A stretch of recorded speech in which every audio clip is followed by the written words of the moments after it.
through the Scriptures, teaching in-depth Bible truths that change people's lives. Now, here's your host, Les Feldick. Okay, good to get back together, and we're ready for our fourth one this afternoon, and we're going to be looking at Isaiah chapter 1. What do you got up here, Jerry? Verse 25. But again, we always like to remind our listening audience that we're just an informal Bible study, and our whole scope of teaching is to help people study on their own and be able to compare Scripture with Scripture. Because a lot of times you can't just answer these things with just one verse. You have to take a composite of the whole. And that's our whole purpose for teaching, is not to make ourselves something that we're not, but just to be able to help the average believer become a good Bible student. Okay, let's go right back where we left off in our last program, which was still in Isaiah chapter 1. And let's see, let's look at verse 24. Jerry's got 25. Let's go back into verse 24 a minute. Therefore, saith the Lord, because remember what he was just dealing with, all the bribery and all the conniving in order to just make more for the individual with no concern about the widows and the fatherless, the orphans. Therefore, saith the Lord of hosts, the mighty one of Israel. See how all this is just strictly Jewish? We're not dealing with Gentiles here one bit. This is God dealing with His covenant people. He says, I will ease me of mine adversaries and avenge me of mine enemies. Now verse 25, I will turn my hand upon thee, that is the nation of Israel, and I will purely purge away thy dross and take away all thy tin. Now these are material things. I will restore thy judges as at the first, way back before they had a king, and thy counselors as at the beginning. In other words, it's going to go full circle. And we're getting ready now for the kingdom that's going to be introduced in the book of Isaiah in chapter 2. Now, I don't know whether we'll get there in this half hour, but if we do, that's all it'll be, is just an introduction to it. But now he's showing, and I guess the point I want to make before we go any further, all the way through Israel's history, first would come the judgment, and then would come the blessings. Always remember that. Israel would always have to go through the judgment because of their rebellion, because of their wickedness, but God never gave up on them. As we showed in the last half hour, His mercy would not depart from them. And after the judgment, after the dealing with their rebelliousness, here would come the blessings of God. All right, now the same thing here, but it's looking forward to the long term. Now remember when we first started the first program this afternoon, I told you everything in this book is going to have a near term, a mid-term, and a long term. All right, now when we start talking about the kingdom, of course, that's a long term. That's not going to happen after the return from Babylon. It's not going to happen even after Christ's first advent and the destruction of 70 AD, but it will not happen until the judgment of the tribulation, which now today we can see the world is being prepared for. All right, so now then going on into verse 26, I will restore thy judges as at the first. In other words, when they were in the place of blessing. Thy counselors as at the beginning. Afterward thou shalt be called the city of righteousness. See what a difference? Now instead of being a city of harlots, it's going to be the city of righteousness, the faithful city. Zion, now remember that's another term for Jerusalem. Mount Zion is in the city of Jerusalem. Zion shall be redeemed with judgment, that is, with, again, good government, good law and order, and her converts with righteousness, and the destruction of the transgressors and of the sinners shall be together. God's going to cleanse them of it. And they that forsake the Lord shall be consumed. He's going to remove them off the scene. Now I can take you up to the gospel account where the Lord said that at that day there would be two grinding at the mill. One would be taken the other left. Now, for years, I think a lot of people thought that was a reference to the rapture. No, it was not. It was a reference to Israel being cleansed of the unbeliever. And so it's the unbelieving Jew that would be removed, and the believer remains to go into the kingdom. All right, so here we have the same thing. The destruction of the transgressors and the sinners shall be together. They that forsake the Lord shall be consumed. They'll be removed from the scene. Now verse 29. For they shall be ashamed of the oaks which you have desired. Now remember, we're talking about two different classes of people now. Now we're talking about the believing element, the remnant. And they will be ashamed of the oaks. Now, use your imagination, if you can, a little bit. Where do you suppose the Jews prepared to put their idols, or preferred to put their idols when they'd worship? Under the oak tree. The oak tree was almost an idol in itself because of its beauty and its stamina. All right, and so that's the reference, that under every oak tree there had been an idol. But now for these believing, the remnant that will be coming into the kingdom, they're going to be ashamed of what their forefathers had done, see? And they will be ashamed of the oaks which you have desired, and you shall be confounded for the gardens that you have chosen, because they chose them for idolatry. All right, now verse 30. For you, now remember, he's addressing the unbeliever. He's addressing the rebellious. For you shall be as an oak whose leaf fadeth. What does that mean? What's happening to the tree? It's dying. It's dying. And a dead oak tree is worthless. All right? And you'll be as a garden that hath no water. Have you ever seen a garden in Oklahoma that hadn't been watered about the last week of August? It's pitiful. Pitiful. Well, that's the analogy, see? You will be just like an unwatered garden that hasn't had rain. Now verse 31. The strong, those who were the eminent members of the nation of Israel, shall be as tow.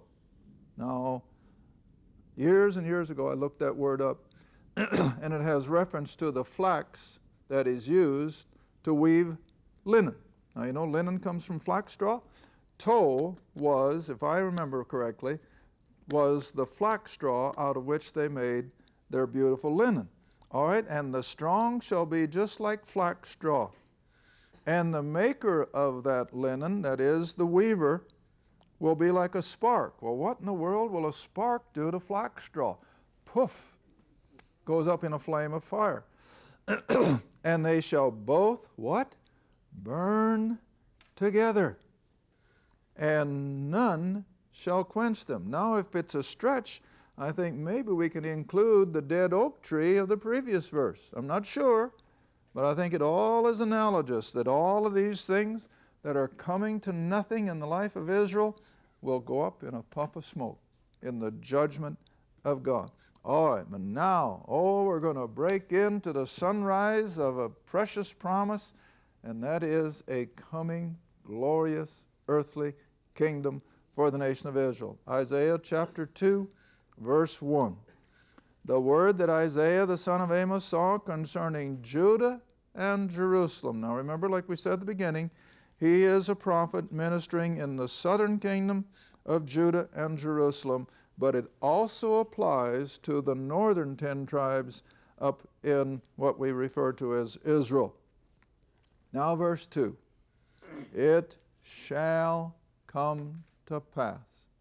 Now, I've said it over and over. What is that? That's a promise, and what's going to follow? The prophecy. The promise and the prophecy. Here's the promise. It's going to happen. What is? That in the last days, the mountain of the Lord's house shall be established in the top of the mountains, and shall be exalted above the hills, and all nations shall flow into it. Now, in order to establish that he's talking about this coming earthly kingdom, just jump ahead with me to Daniel. Daniel chapter 2, because everything now is going to be prophetically looking forward to this glorious earthly kingdom on the earth, heaven on earth. And of course, Christ's first coming was a partial fulfillment of all that. But all right, in Daniel chapter 2, when he has seen the vision of Nebuchadnezzar and how all the Gentile empires are pictured in that image, the head of gold, the chest of silver, the belly of brass, the legs of iron, the feet and toes of iron mixed with clay, which are representative of 10 nations coming together in a loose democratic form of government, as we see Europe doing today. All right, then he comes to the end of all that. Verse 43, and whereas thou sawest iron mixed with miry clay, I'm in Daniel 2:43, they shall mingle themselves with the seed of men, but they shall not cleave one to another, even as iron is not mixed with clay. I think that's a perfect picture of the European community today. Now then, verse 44, in the days of these kings, or these 10 governments in Western Europe, and that's why I feel we're getting so close to the end time. In the days of these kings, or these governments, shall the God of heaven set up a what? A kingdom which shall never be destroyed. And the kingdom shall not be left to other people. It's going to be Israel's kingdom under Israel's king. Now, I think I mentioned in one of my classes, either on the road or the other night in Oklahoma. Do you remember when the wise men came to King Herod? What were they asking for? Where is he that is to be born King of the Jews? They knew what they were looking for. But did Israel? And then you get all the way to the crucifixion. What did old Pilate have put on the top of the cross? This is Jesus of Nazareth, the what? The King of the Jews. Even old pagan Pilate had a better understanding than the rank and file of Israel. Even Pilate had a better understanding than most in Christendom today.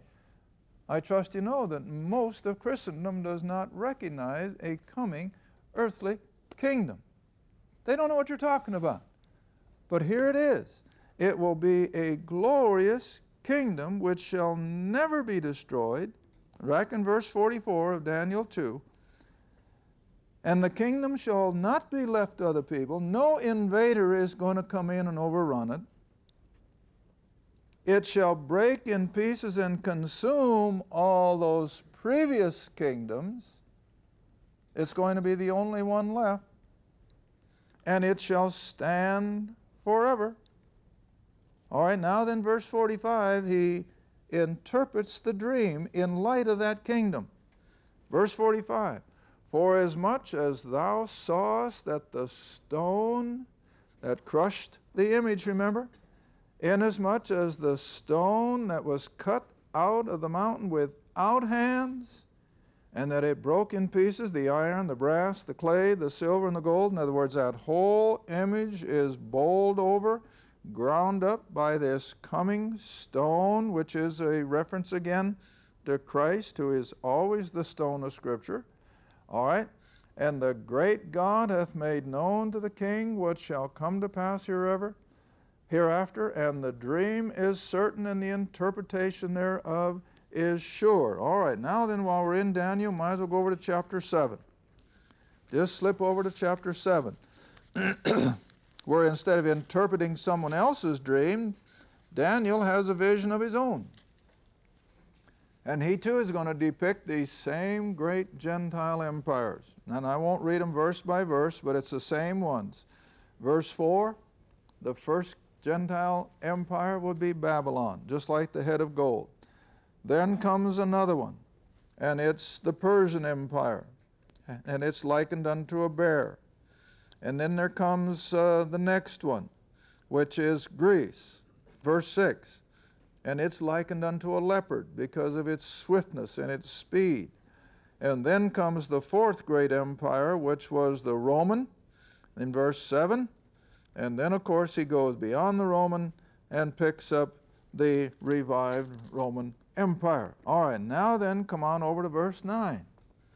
Now we're to verse 9, and Daniel continues on explaining his vision, and it's identical with Nebuchadnezzar's dream.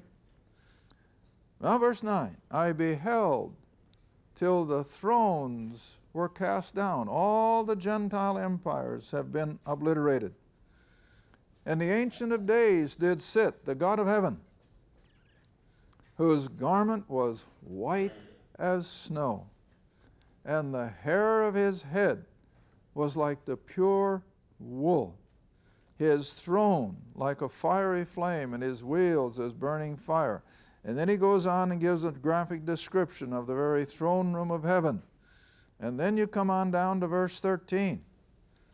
He continues on in his visions, and I saw in the night visions, and behold, one like the Son of Man. Now that's a particular name of deity concerning Israel. And I saw one like the Son of Man. He came with the clouds of heaven. And he came to the Ancient of Days, God the Father. And they brought him, that is, the Son of Man, near before him. Now verse 14, and there was given him, God the Son, dominion and glory and a what? Kingdom. And in this kingdom you'll have all people, all the nations and the languages, and they will serve him. His dominion is an everlasting dominion. It's going to be for 1,000 years on the planet as we know it. It'll be interrupted for just a little bit, and it slips right on into an eternal new heaven, new earth, but it's the same kingdom over which Christ will rule and reign on the new earth. All right? And it'll be an everlasting dominion which shall not pass away, and his kingdom that which shall not be destroyed.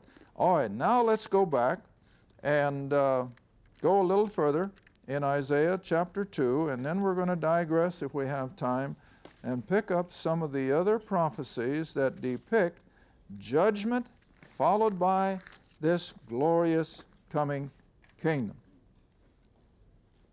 Back to Isaiah 2, verse 2 again, hon.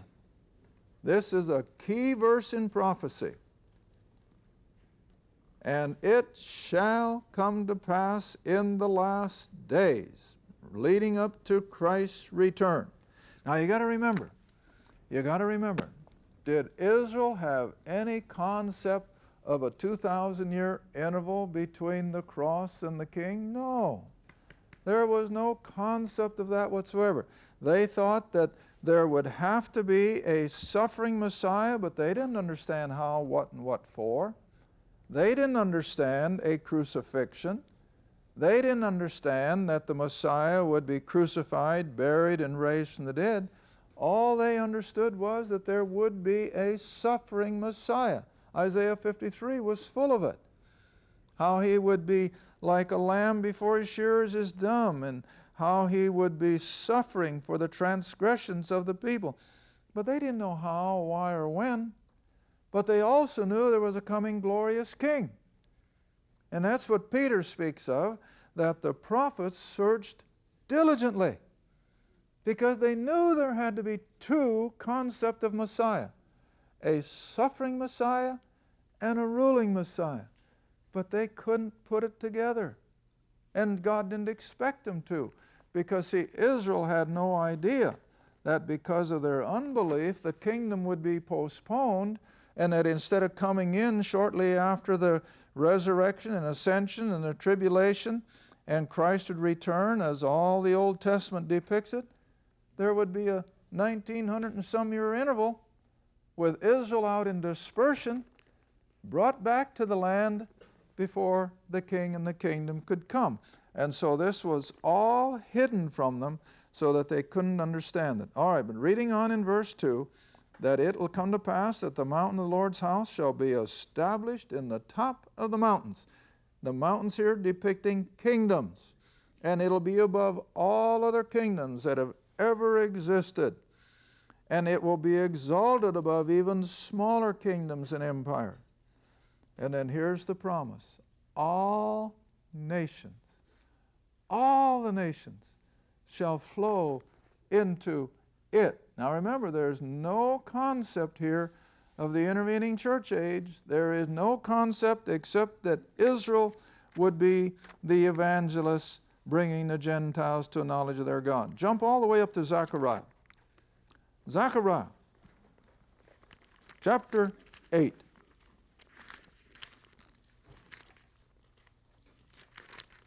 And I'm thinking of this verse because of what it said, that all the nations will flow into this kingdom, which will be capitalized in Jerusalem, where the throne of the King of Kings and Lord of Lords will rule the planet Earth.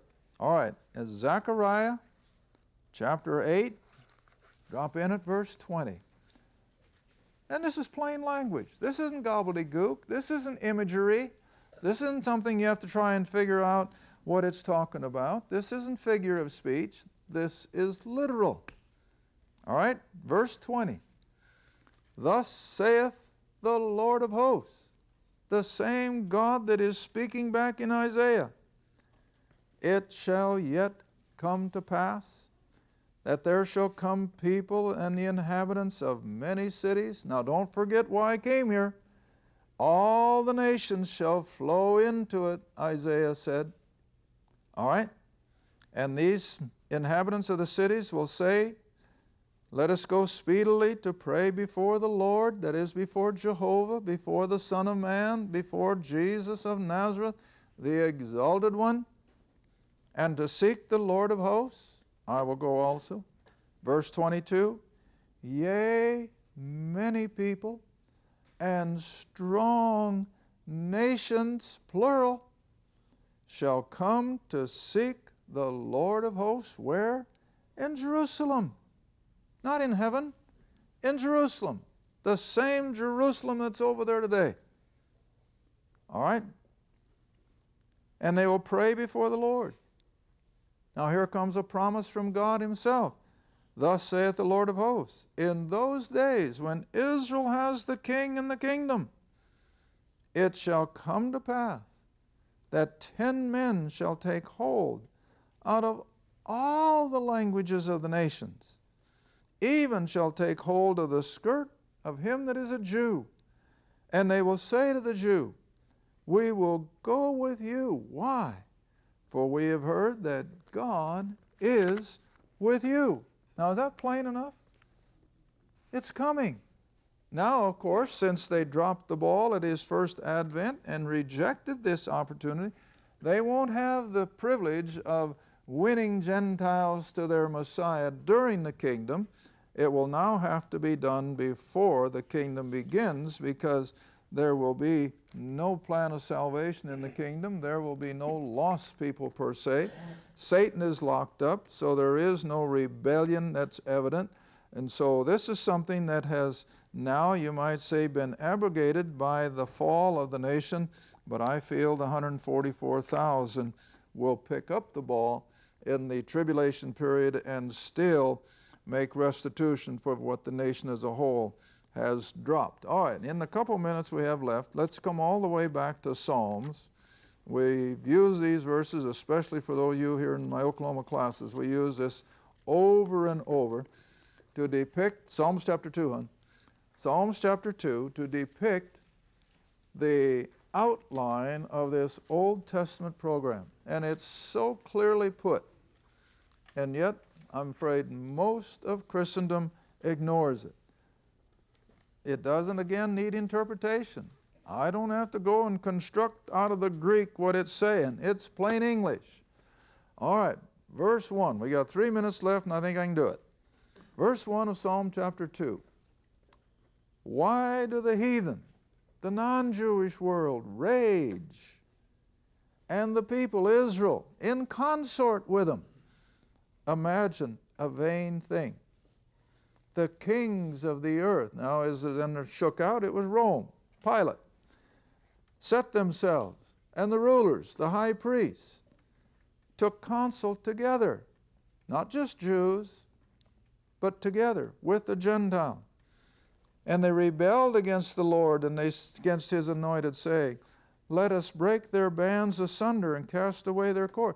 In other words, they don't want God ruling in the affairs of Gentile or Israel. Just leave us to our own thing. Now, verse 4, this is God's response. He laughs a laugh of derision. Verse 5, now after they've rejected the king, they've crucified him. Rome carried it out. Israel demanded it, and it was accomplished. But he arose from the dead and went back to glory. Now verse 5, then, after his rejection, then he shall speak unto them, that is, the whole world, in his wrath. Not love, not mercy. This is judgment. This is the tribulation. And he speaks them in his wrath. He will vex them. Now remember the pronouns. Who are we talking about? The whole world. Not just Israel. Not Israel exempted. It's Jew and Gentile are going to come under the horrors of this final 7 years of tribulation, which here is called the wrath and vexation.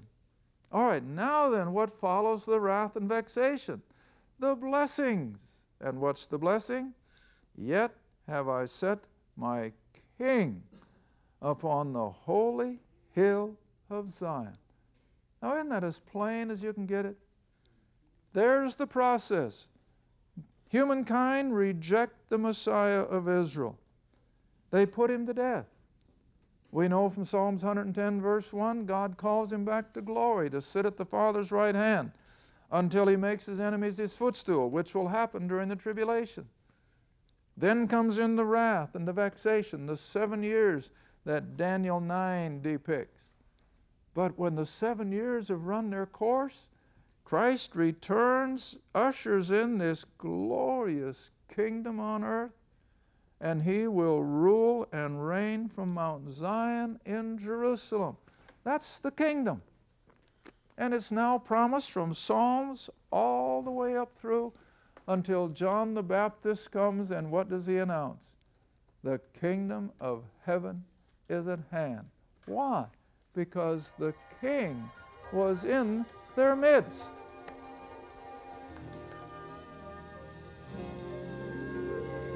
Thank you for watching Through the Bible with Les Feldick. Through the Bible is a partner-supported ministry. If this program has been a help to your study of the Scriptures and you'd like to see others enjoy the teaching, your support would be greatly appreciated. Write to us at Les Feldick Ministries, 30706 West Lona Valley Road, Kinta, Oklahoma, 74552. Or call 1-800-369-7856. Remember, all programs are available in printed form, audio cassette, and videotape. Be sure to tune in next time to Through the Bible with Les Feldick.